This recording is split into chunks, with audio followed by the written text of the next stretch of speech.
El propósito de nuestro trabajo es realizar un análisis, desarrollo, postura de la carpeta de investigación. Mi nombre es Rubí Brigitte Correa Islas. El hecho delictivo constitutivo de la carpeta se generó el día 19 de febrero del 2022. La hora de la entrevista fue a las 19:30 horas. La denuncia se realiza por parte de la madre de la menor, de nombre María, quien se identifica con credencial de lector. La menor de edad, quien identificaremos con iniciales MJAM para salvaguardar su integridad, de 17 años al momento del hecho, y se realizó en el lugar de el Centro de Justicia para la Mujer en sede Amecameca, Estado de México. La autoridad a cargo de realizar la entrevista fue el licenciado Mario, agente del Ministerio Público. El hecho delictivo estipulado es abuso sexual. Dentro de la denuncia se pueden rescatar los siguientes datos. La madre, quien se identifica con acta de nacimiento, menciona que recibió una llamada a las 13:19 por parte de su menor hija, redactando que el señor Celso N. llegó a las instalaciones de la farmacia Farmamédica solicitando el ingreso, a la cual la menor le permitió, ya que existía una relación laboral previa. Durante la entrada se menciona un tocamiento en la parte del hombro indebida y una intimidación por parte del señor Celso N. hacia la menor, con una mirada fija prolongada. De igual manera, se manifiesta que el señor Celso N. sale a comprar una bebida alcohólica y regresa con artículos para la menor, como son chetos y una coca, lo cual buscaba hasta cierto punto la empatía de la víctima. Adicionalmente, el señor Celso N. solicita a la menor que le proporcione unos abatelenguas que se encontraban en la parte superior de un anaquel, actuando con cierta predeterminación respecto al espacio que existía dentro de la farmacia.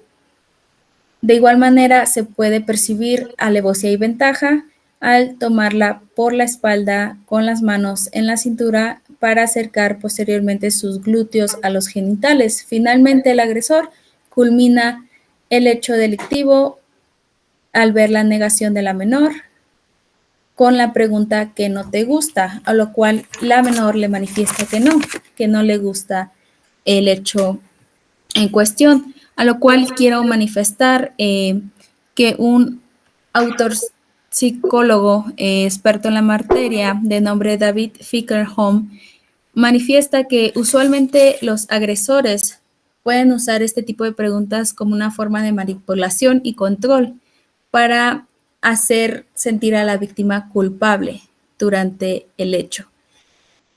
Es importante retomar una testimonial que se añade dentro de la carpeta, en donde la menor, adicional a lo que ya mencionó la madre, estipula que el señor Celso N. con la mano izquierda frotó la parte de la vagina por encima de la ropa, lo cual nos lleva a la clasificación jurídica. Mismo delito, abuso sexual, se tipifica en el artículo 270 del Código Penal vigente del Estado de México, mismo que la ley señala que aquel que sin consentimiento de una persona provoque o ejecute en ella un acto erótico sexual sin el propósito directo o inmediato de llegar a la cópula, se le impondrán sanciones tanto de prisión como días de multa. Es importante retomar que el tipo penal es abuso sexual. El grado de ejecución consumado instantáneamente, de acuerdo a los artículos 8º, fracción tercera del Código Penal del Estado de México. La forma de intervención fue el autor material de acuerdo al artículo 11, fracción primera del Código Penal del Estado de México, y la naturaleza ya antes mencionada fue de manera dolosa. Por todo esto es de nuestro conocer que esta carpeta se fue formulada de manera correcta y por tal motivo nuestra postura es a favor de la carpeta integrada. En todo momento se respetaron los derechos fundamentales tanto de la víctima como del agresor. Respecto a los derechos de la víctima, fundados en el artículo 20 de nuestra Carta Magna, en el apartado C, podemos señalar lo siguiente. Hubo una asistencia jurídica adecuada para la menor y su representante madre. La participación en el proceso fue continua mediante la recabación de los datos de prueba. La protección y seguridad se hizo de manera eficiente mediante medidas de protección. La reparación de daños se solicita tanto para la reparación moral como en reparación material. La colaboración con las autoridades desde el momento de la denuncia hasta las diligencias propiamente establecidas dentro de la carpeta y respeto a su dignidad y acceso a la justicia pronta y expedita. De igual manera, se señala que los derechos del imputado fueron respetados durante toda la integración de la carpeta. Se hace una formulación correcta de la imputación, señalando hora, fecha y narración de los hechos tipificados en el artículo 270 antes mencionados. Sin embargo, el imputado tendrá derecho a el esclarecimiento de sus hechos y pruebas en el juicio son suficientemente sólidas durante la integración de la carpeta. El juez de control, en este caso, fue imparcial durante la resolución de la orden de aprehensión para la prisión preventiva. La carga de la prueba en todo momento quedará a cargo de la Fiscalía, ya que es la parte acusadora. Sin embargo, el imputado tendrá derecho a no declarar si así lo decide y derecho a una defensa adecuada, atendiendo así al principio de presunción de inocencia durante todo el proceso, por lo cual retomamos que nuestra postura es a favor de la carpeta de integración antes analizada y posteriormente desarrollada por las siguientes ventajas. Hubo hechos bien narrados durante la denuncia. Los datos de prueba son lo suficientemente sólidos, tanto en las diligencias por parte de la Policía de Investigación, como en los informes girados por parte de los peritos en criminalística y en psicología. Y en todo momento nuevamente se respetaron los derechos humanos tanto de la víctima como del ofendido. En esta parte sí queremos hacer mención que hubo ciertas deficiencias que pueden resultar en un riesgo para la víctima si no se atienden de manera pronta, ya que si bien es cierto que la formulación de la carpeta está bien integrada, hay algunas cosas que se pueden mejorar. Tal es así la respuesta por parte de los primeros respondientes, quienes no pudieron asesorar a las víctimas de manera adecuada para hacer su denuncia, no pudieron asistirlas como era su deber moral en ese momento, y de igual manera los tiempos prolongados desde el momento de la denuncia hasta el momento que se le giró la orden de aprehensión, lo cual pone en riesgo la justicia pronta y expedita que se espera por parte de las víctimas. A continuación estaríamos analizando los medios de prueba que se integran durante la carpeta para endurecer nuestra postura.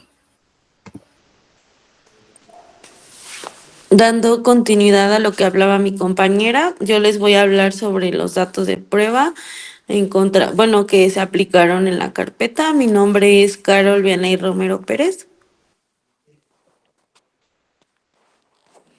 Dentro de las pruebas aplicadas, se aplicó la entrevista psicológica, una entrevista forense, todo en presencia de la madre, ya que pues estamos hablando de una menor de edad. En estas pruebas argumentamos la parte declaratoria de la víctima y dentro de estas, pues, estas fueron aplicadas pertinentemente y con los lineamientos y protocolos que son requeridos.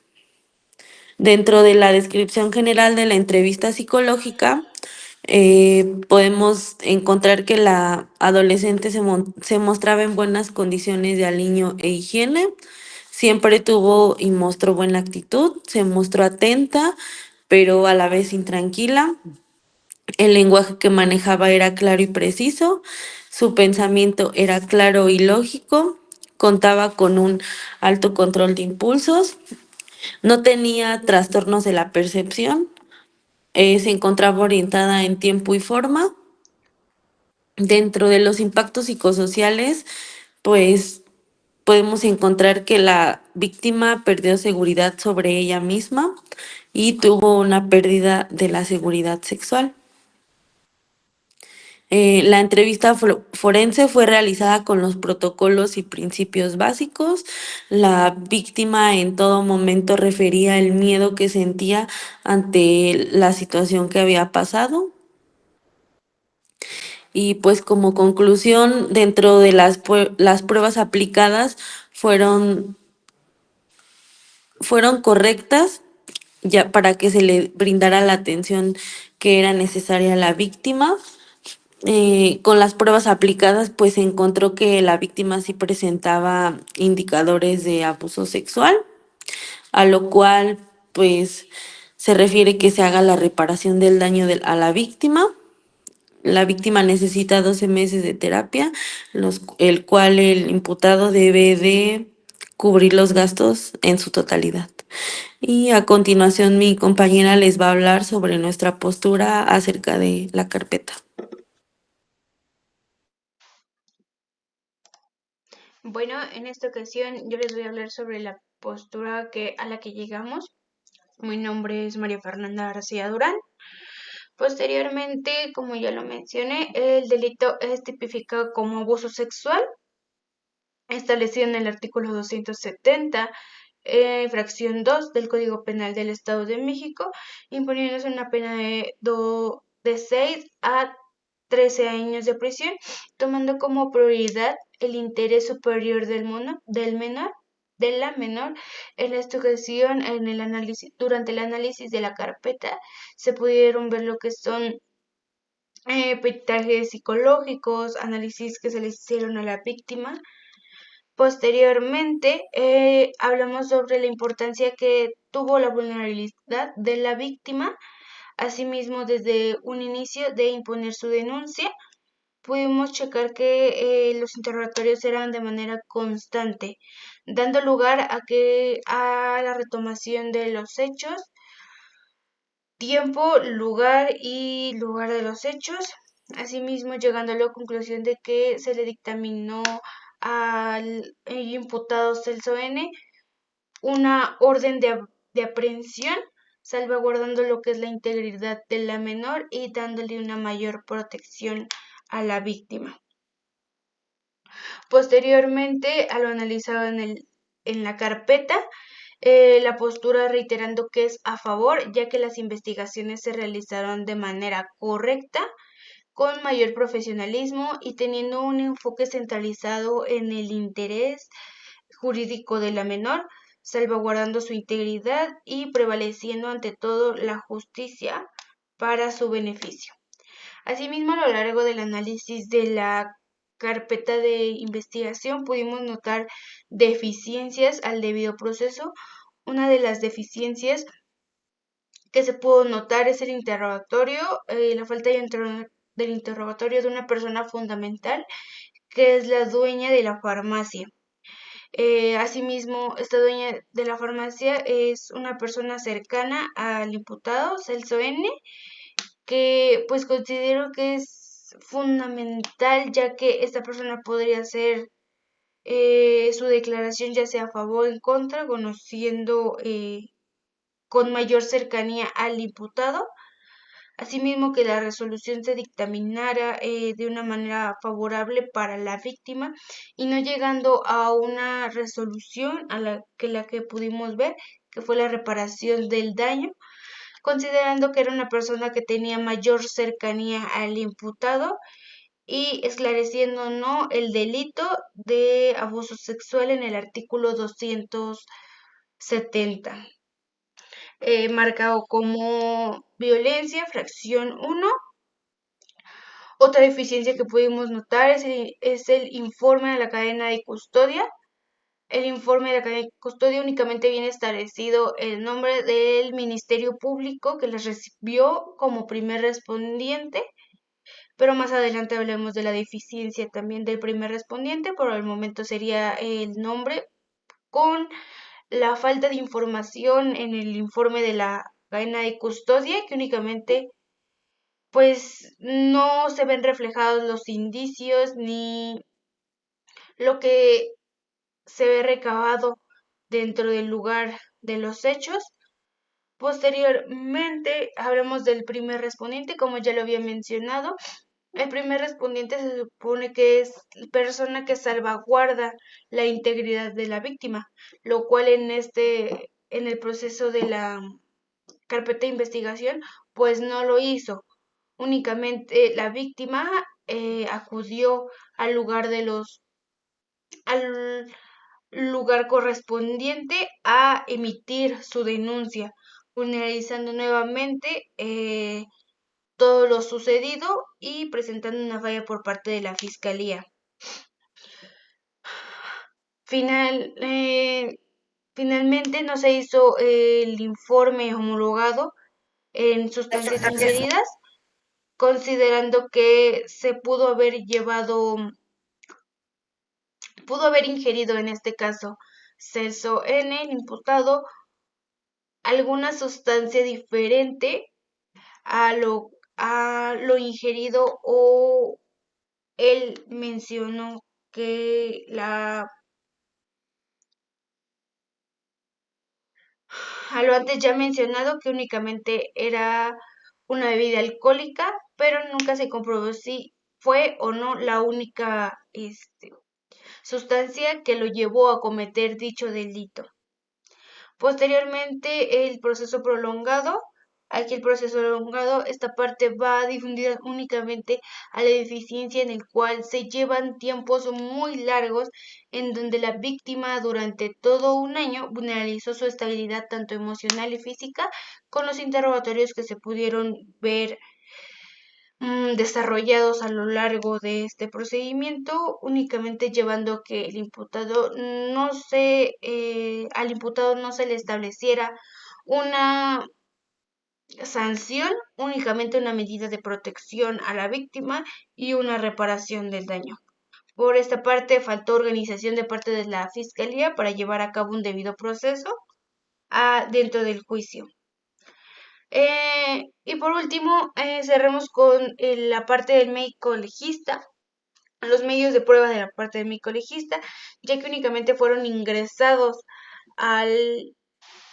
como complemento al expediente de la carpeta de investigación, pero únicamente no fueron valorados, solamente fueron contemplados para el ingreso sin ser considerados dentro del juicio. Posteriormente, mis compañeras hablarán sobre el análisis y postura de la parte defensora. Por mi parte sería todo.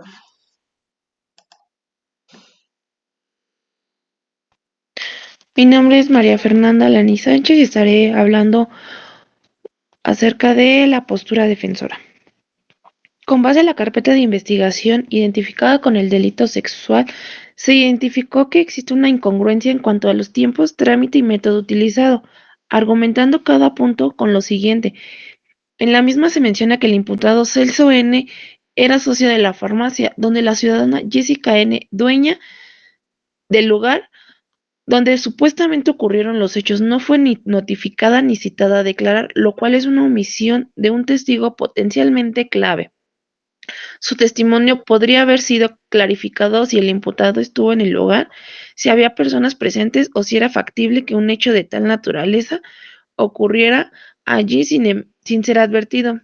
En cuanto al oficio que se giró de la orden de aprehensión especializada con número 000-753-2022 y número de orden de aprehensión 000-066-2022, con fecha de solicitud 1 de marzo del 2022, es decir, en esta se emitió un año después de los hechos sin que existieran razones fundamentadas que justifiquen la dilación, y que la memoria de los hechos, la recolección de pruebas y la oportunidad de contradecir las irregularidades procedimentales y probatorias que vulneran el debido proceso legal teniendo en cuenta que para girar esta orden no existen pruebas suficientes, pues no se recabaron pruebas técnicas, es decir, ningún médico legista examinó a la presunta víctima, por lo que no existe constancia forense ni de lesiones físicas,